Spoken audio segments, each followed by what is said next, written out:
Hi students, मैं doctor Amar Singh Thakur. ये next lecture है आपके लिए। काय का चैप्टर है हमारे पास principle of inheritance and variation, इसका पार्ट 3। पार्ट 2 में हमने देखा था लॉ ऑफ डोमिनेंस देखा था और लॉ ऑफ सेग्रीगेशन देखा था। अब जो हमारे पास वो है law of independent assortment. Law of independent assortment का स्टेटमेंट क्या है?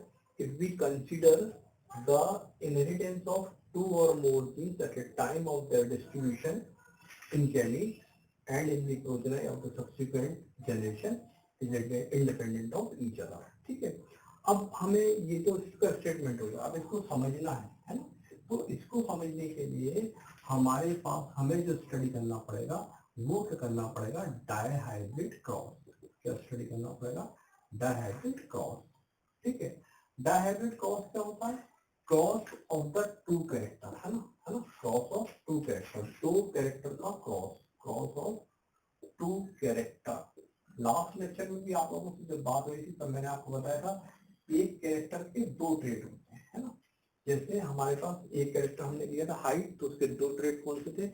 एक था लॉन्ग और एक था डॉट। एक तो वो एक कैरेक्टर था, यहाँ पर हमें दो कैरेक्टर, तो एक कैरेक्टर हम हाइट इस्तेमाल करेंगे और एक कैरेक्टर हम इस्तेमाल करेंगे कलर ऑफ द फ्लावर। ठीक है, तो अगर हम जैसे बात करते हैं दो कैरेक्टर का क्रॉस में, तो हमने बोला कि दो कैरेक्टर कौन कौन से होगा। एक तो हमारे पास जो है टॉल प्लांट हो गया, ठीक है, और क्या हो गया? रेड फ्लावर हो गया।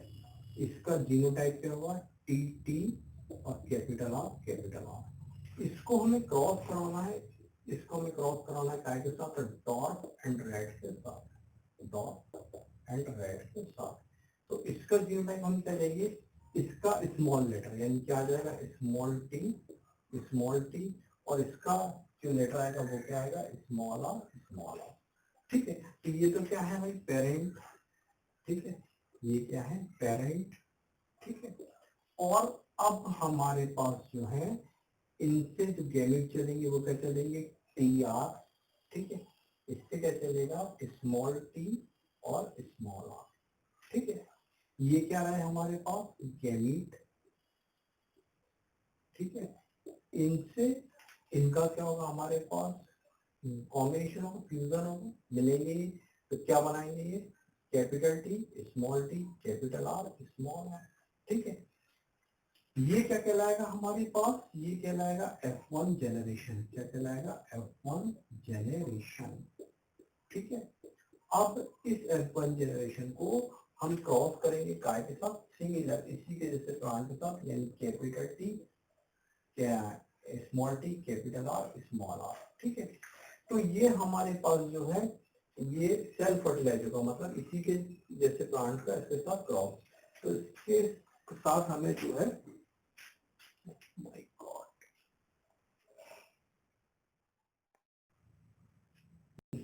ये चार प्रकार के गैमेट प्रोड्यूस करे, है ना। अब चार प्रकार के गैमेट कौन कौन से होंगे हमारे पास? जैसे मैंने बोला, ये मैं आपको यहाँ पर बताता हूँ कि चार प्रकार के गैमेट कैसे कैसे होंगे। ठीक है, जैसे मान लीजिए, सपोज कीजिए कि हमारे पास ये चार गैमेट प्रकार के गैमेट कैसे बनेंगे। ये लिखा मैंने टी, आप लोग कैसे बना रहे? टी टी आर और आर। तो पहले क्या कीजिए, पहला क्या है, कैसे चलेंगे अपन? ये टी से चले यहां तक, तो पहला गैमेट कौन सा हुआ? T R. ठीक है, फिर कैपिटल टी से चले स्मॉल आर, ये स्मॉल आर। फिर स्मॉल टी से चले capital R, small T capital are. ठीक है, एंड देन स्मॉल टी और स्मॉल आर। ठीक है, तो ये चार गैमेट ये प्रोड्यूस करेगा। ऐसे ही चार गैमेट ये प्रोड्यूस करेगा। अब इनका क्या होगा? क्रॉस होगा। कैसे होगा? यानी इससे जो प्रोड्यूस होने वाले गैमेट ये रहे और चार गैमेट ये भी प्रोड्यूस करेगा और उनका अपन क्या करेंगे? क्रॉस कराएंगे। बस ये बात ध्यान रखिए आप, जब भी ये करें हमारे पास, तो इससे दो, एक ये और एक ये, और फिर इससे ये। ठीक है, अब इन चार गैमेट का हम क्या कराएंगे? क्रॉस कराएंगे। कैसे कराएंगे देखें, देखते हैं आके।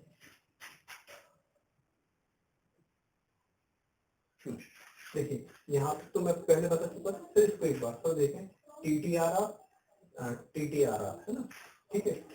टॉल रेड प्लांट था, डॉर्फ व्हाइट प्लांट था, इसके ये जीन है हमारे पास, ठीक है। इसको हमने सेल्फ फर्टिलाइज होने के इसी का क्रॉस इसी के जैसे से कराया, तो ये गैमेट बने 4, ठीक है। अभी पहले बता चुका था, अभी पूरे बोर्ड पे ले रहे हैं। 4 गैमेट कौन से बने? TR, TR, T, capital T, capital R, capital T, small r, small t, capital R, small t, small r। वैसे ही 4 गैमेट इससे प्रोड्यूस हुए, है ना। अगर हम सिंपल बोले तो हमने बोला ये वाले इससे प्रोड्यूस होगा और ये वाले इससे प्रोड्यूस होगा, 4, ठीक है। अब आप उनका क्रॉस कराएंगे तो ये क्या बना? Capital T, capital T, capital R, capital R। इसकी अपीयरेंस कैसी है? Tall red. कैसी है? टॉल रेड, ठीक है। फिर capital T, capital T, capital R, small r, ये भी कैसा दिखाई देगा? टॉल रेड, ठीक है। अब सेम ये आप ध्यान रखें, जो भी जीन छोटी है वो बाद में लिखी जाएगी। जैसे कैपिटल T, स्मॉल t, तो इसमें पहले कैपिटल T आएगा, बाद में क्या आएगा? स्मॉल t, फिर कैपिटल R, कैपिटल R, फिर कैपिटल T, स्मॉल t, इसका कैपिटल R, स्मॉल r। ये ध्यान रखें कि जो छोटी जीन है वो क्या लिखी जाएगी? बाद में लिखी जाएगी, ठीक है। तो इस प्रकार से अगर आप टोटल टॉल रेड का नंबर देखेंगे भाई, तो आपको टॉल रेड का नंबर क्या मिलेगा? कितना मिलेगा? ये जो सारे प्लांट हैं सब कैसे हैं? टॉल रेड, टॉल रेड, ठीक है ना। टॉल रेड शॉर्ट फॉर्म में लिख रहा हूं मैं, टॉल रेड, ठीक है। टॉल एंड रेड, है ना। अब इसको आप समझने के लिए ध्यान रखें कि जैसे मैंने ये कर दिया, ये जो प्लांट है ये वाले सब, ये जो लाल लाइन पे आ रहे हैं ये सब कैसे प्लांट हैं? ये सब टॉल रेड प्लांट है ना, ये जो लाल लाइन में आ रहा है, ठीक है। ऐसी अगर आप इसकी अपीयरेंस देखेंगे, जो ये सब टॉल रेड है ना, tall red, tall red, tall red, tall red, tall red, tall red, tall red, tall red, tall red, कितने टोटल? 9, ठीक है। अब आप अगर इसकी देखेंगे हमारे पास, तो ये क्या है भाई? ये कैसा दिखेगा आपको? टॉल एंड व्हाइट, ठीक है। टॉल व्हाइट, ये भी कैसा है? जो कैपिटल जीन है उसका कैरेक्टर माना जाएगा। यहाँ पर दोनों स्मॉल जीन है, दोनों स्मॉल जीन काय को शो कर रही थी? व्हाइट को, तो हमने क्या लिख दिया? टॉल व्हाइट, ठीक है। ये भी हमारे पास एक कैपिटल जीन है, तो ये टॉल और ये कैसा दिखाई देगा? व्हाइट, ठीक है। यहाँ पर स्मॉल जीन है हमारे पास, तो ये हमें कैसा दिखाएगा? इसका अपीयरेंस कैसा होगा भाई? डॉर्फ एंड रेड, ठीक है। डॉर्फ दिखाई देगा, साथ में कैसा दिखाई देगा? रेड, ठीक है। ये क्या है? डॉर्फ रेड, ठीक है। ये भी डॉर्फ और रेड, दिस वन डॉर्फ और रेड। केवल एक प्लांट, दिस वन लास्ट वाला जो ग्रीन कलर से लिखा है, देखिए small T, small T, small R, small R, green से लिखा हो सकता थोड़ा फेड दिखाई दे, तो मैं बता रहा हूँ आपको। Small T, small T, small R, small R, केवल ये एक ही प्लांट मिला। कैसा मिला हमारे पास? ये डॉर्फ एंड व्हाइट, तो ये कैसा दिखाई देगा आपको? Dwarf and white, dwarf and white, ठीक है। अब अगर आप देखेंगे तो आपको ये लाल लाइन पे कौन से प्लांट मिल रहे हैं? आपको पूरे के पूरे टॉल रेड, है ना। और ये नीली लाइन मैंने बनाई है ये वाली, है ना, ये दिस वन, ठीक है। ये ऐसी, ये नीली वाली जो है, इस पे आपको कौन से प्लांट मिलेंगे भाई? इस पे आपको मिलेंगे कौन से? Tall white. इसी प्रकार से ये जो लाल वाला सर्कल फॉर्म होगा हमारे पास, ये ट्राइंगल फॉर्म होगा, नॉट सर्कल, इस पर आपको कौन से मिलेंगे? Dwarf white. और केवल ओनली वन प्लांट, ये कैसा मिले? सॉरी, डॉर्फ रेड मिलेंगे, और केवल एक प्लांट आपको कौन सा मिलेगा? डॉर्फ व्हाइट, ठीक है। तो अब हम देखें, इसको एनालिसिस करें, तो देखिए हमारे पास जो टॉल रेड है, टॉल एंड रेड, है ना, टॉल एंड रेड प्लांट, ये कितने हैं भाई? हमारे पास 9, ठीक है ना। अब टॉल रेड के बाद टॉल व्हाइट कितने हैं? तो टॉल व्हाइट हमारे पास कितने हैं भाई? टॉल व्हाइट ये हमारे पास जो है ये है 3 प्लांट, ठीक है। और टॉल, सॉरी नेक्स्ट है टॉल व्हाइट, हाँ नेक्स्ट है डॉर्फ रेड, है ना, डॉर्फ रेड, है ना। ये कितने हैं हमारे पास, ये भी कितने हैं 3 प्लांट। और फाइनली जो हमारे पास बचा वो क्या है भाई, हमारे पास डार्क व्हाइट है ना, वो क्या है डार्क व्हाइट। और ये आपको कितना मिला है 1 प्लांट। ठीक है, तो ये जो रेशियो मिला आपको 9:3:3:1 है ना, ये टोटल फाइनल रेशियो क्या मिला आपको 9:3:3:1। ये क्या कहलाएगा, डाइहाइब्रिड का जीनोटिपिक रेशियो, जीनोटाइपिक अनुपात, जीनोटिपिक रेशियो। ठीक है, sorry sorry sorry sorry sorry not phenotypic, genotypic phenotypic अनुपात, फिनोटिपिक रेशियो, क्योंकि ये आपको दिख रहा है, हम जीनोटिपिक रेशियो पर निकालेंगे है ना। तो ये क्या है आपका हमारे पास 9:3:3:1। ये कौन सा रेशियो है, ये है फिनोटिपिक रेशियो, ये दिख रहा है फिनोटिपिक रेशियो, ये आपको दिखाई दे रहा है। ठीक है, अब हम इसका निकालेंगे जीनोटिपिक रेशियो, कैसे कैलकुलेट करेंगे, TTRR है ना, ये कितने प्लांट है, TTRR हमारे पास जो है capital T capital T capital R capital R, ये क्या है 1 प्लांट है। ठीक है ना।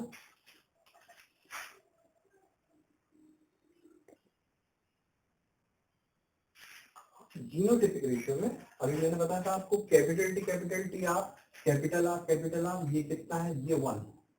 ठीक है, इस जीनोटाइप का प्लांट कितना है 1। Capital T small capital T capital R small r, ये कितने हैं 2, दिस वन और दिस वन। ठीक है, फिर आगे capital T small t capital R, ये कितने हैं, ये 2।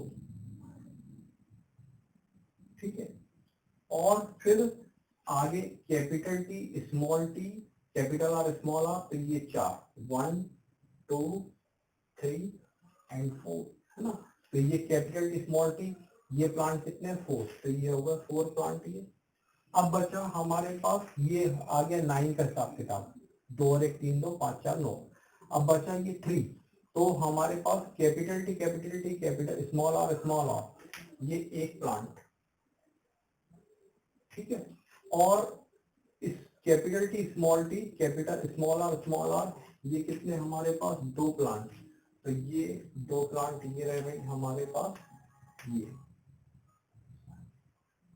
2 प्लांट ये रहे, ये यहाँ पे लिखे। ठीक है, dot red small T capital R, इस जीनोटाइप का ये 1 प्लांट है, ये लिखा है। Small T capital R small T capital R small r, ये कितने हैं 2 प्लांट है ना। तो ये 3 का हिसाब किताब हो गया। फाइनली डार्क व्हाइट यानी स्मॉल टी स्मॉल r, इसका 1 प्लांट मिला, तो इसका 1 प्लांट ये लिखा है स्मॉल r। अब अगर हम इसको देखें तो अभी मैंने आपको बताया था इसका फिनोटिपिक रेशियो क्या है हमारे पास 9:3:3:1। ठीक है, अब हम आगे के रेशियो की बात करें नंबर 2, इसका जीनोटिपिक रेशियो क्या है ना, इसका जीनोटिपिक रेशियो क्या निकलेगा। तो इसका जीनोटिपिक रेशियो कैसे निकालेंगे भाई हम, हमारे पास 9 प्लांट हमें किस फॉर्मेट में मिले 1:2:2:4, यानी 1:2:2:4। फिर क्या आया 1:2, तो 1:2, फिर क्या आया 1:2, तो 1:2, और फाइनली ये 1 प्लांट ये लिखा हुआ है। ये टोटल कितने हैं 16 प्लांट है ना, 4 4 4 4 कितने आप टोटल 16 प्लांट है, 1 3 2 और 1 3 2 5 4 9 और 1 10, तो 12 13 13 2 15 और 1 16। ठीक है, तो डाइहाइब्रिड का जो फिनोटिपिक रेशियो है हमारे पास वो क्या है 9:3:3:1, जो हमें दिखाई दे रहा है टॉल रेड ये सब है ना, फिनोटिपिक मतलब आउटर अपीयरेंस। और जीनोटिपिक रेशियो क्या है हमारे पास, ये 1:2:2:4:1:1:2:1, तो ये तो इनके जीनोटिपिक और फिनोटिपिक रेशियो की बात आई है ना। अब हमारे पास हम वापस पहुंच जाएंगे कि हमें वो लॉ क्या था वो देखना था, लॉ ऑफ इंडिपेंडेंट असॉर्टमेंट को स्टडी करने के लिए हमने क्या किया था, डायहाइब्रिड क्रॉस का स्टडी किया था। अब हम लॉ पर आते हैं। लॉ क्या कहता है कि जब दो जोड़ी विपरीत लक्षणों वाले, जब दो जोड़ी विपरीत कैरेक्टर्स वाले पौधों को क्रॉस करा जाता है ना, या संकरण, जब दो जोड़ी विपरीत लक्षण वाले पौधों के बीच संकरण या क्रॉस करा जाता है, तो ये जो कैरेक्टर है इनका जो है सेपरेशन स्वतंत्र रूप से होता है, अर्थात एक कैरेक्टर की इनहेरिटेंस दूसरे कैरेक्टर को प्रभावित नहीं करती। क्या मतलब इस बात का? इस बात का मतलब ये है, देखिए हमने टॉल के साथ रेड प्लांट लिया था, डॉर्फ के साथ व्हाइट प्लांट लिया था, ये तो मिले, टॉल के साथ रेड भी मिला और डॉर्फ के साथ व्हाइट भी मिला, पर ये चेंज भी हो सकते हैं। चेंज कैसे हो सकते हैं? टॉल के साथ हमारे साथ व्हाइट भी आ सकता है, तो देखिए टॉल के साथ व्हाइट भी आया, इसी प्रकार डॉर्फ के साथ रेड भी आ सकता है, तो डॉर्फ के साथ रेड भी आया, है ना। यही लॉ ऑफ इंडिपेंडेंट असॉर्टमेंट है कि जब दो जोड़ी अपोजिट कैरेक्टर वाले प्लांट को क्रॉस कराया जाता है, तो इन कैरेक्टर का सेपरेशन जो है अलग होता है, ठीक है, और एक कैरेक्टर की इनहेरिटेंस दूसरे को अफेक्ट नहीं करती है। ये क्रॉस बंद करना आपको आना चाहिए, इम्पोर्टेंट पार्ट है सभी के लिए, कॉम्पिटेटिव एग्जाम हो, चाहे आप सीबीएसई बोर्ड वाले, एमपी बोर्ड वाले, सभी के लिए, 12th वालों के लिए, अदर कॉम्पिटेटिव एग्जाम के लिए जरूरी है। इसके ऊपर से बेस प्रॉब्लम भी आते हैं, वो हम आपको आगे के क्लास में बताएंगे। अगर आपको कोई डाउट है तो वो आप मेरे व्हाट्सएप नंबर पर कॉल कर सकते हैं, इस नंबर पर 9931886602 पर आपकी जो भी क्वेरी आप पूछ सकते हैं। मेरे चैनल को सब्सक्राइब करें, आगे हम फिर इसका पार्ट देखेंगे डेविएशन मेंडल।